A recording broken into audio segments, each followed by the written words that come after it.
Horgošu i večeras kolega Toni Bedalov. Toni, koliko izbjeglica još jednu noć čeka na otvoreno? Ovde je stotinak migranata i dalje na ovoj ledini koja je inače spržena zemlja, pošto je ovde bio požar, a danas je padala kiša i sada je blato, pa možete zamisliti pod kojim uslovima već 48 sati borave ovi migranti koji ne odustaju od svog štrajka. Danas je jednom migrantu pozlilo, pa je takođe kolima hitne pomoći, kao što se i juče desilo, prebačen u Subotičku bolnicu. To je već treća osoba kojoj je ovde bilo veoma loše, a i ostali nisu baš u dobrom stanju, poprilično su iscrpljeni, ali ne odustaju. Mada je Mađarska odbila da otvori granice za njih, oni kažu nastavljaju svoj štrajk. Upravo ih je posetio ministar Aleksandar Vulin, koji je ovde pored mene, pa će biti pitanje za njega šta država Srbija može da uradi za ove ljude da ne budu ovim nehumanim uslovima. Kao i svim koji se nalaze na prostoru Republike Srbije, mi nudimo odgovarajuće skloništa, odgovarajuće kapacitete i medicinsku negu, brigu, hranu, šta god da je potrebno. Ovi ljudi hoće da izraze svoj protest, to je njihovo pravo, dokle god ne ugrožavaju javni red i mir, dokle god se pridržavaju zakona Republike Srbije, oni to mogu da rade.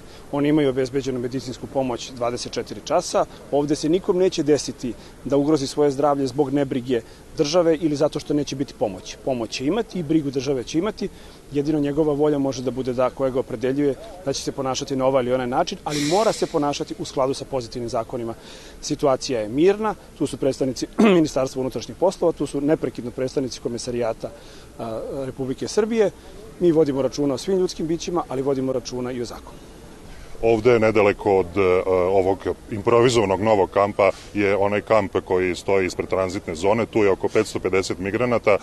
Šta je sa njima? Taj broj se zapravo i smanjuje. Upravo tako.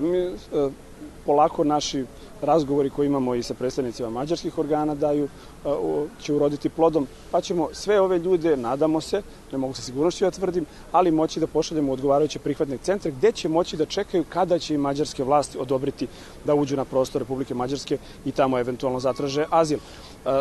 To je sa jedne strane, a sa druge svakako kontinuirani rad naših pripadnika naše vojske i naše policije na bugarskoj i na makedonskoj granici jeste već doprineo da imamo nešto manji priliv i da su krijumčari, da su im pokidani dobar deo lanaca kojim su ilegalno transportovali ove ljude. U svakom slučaju, naš cilj je da situaciju dovedemo u potpun sklad sa zakonom, da ove ljude odvedemo u odgovarajuće prihvatne centre, nećemo da koristimo silu, kao što vidite razgovaramo, ubeđujemo ih, sve to ide polako, postupno, ali mislim da ide u dobrom pravcu. U svakom slučaju, ja sam danas razgovarao i sa komesarom Hanom na ovu temu, preneo mu našu zabrinutost i upozorenje da balkanska ruta nije zatvorena i zadovoljan sam što Evropska unija to razume. Hvala.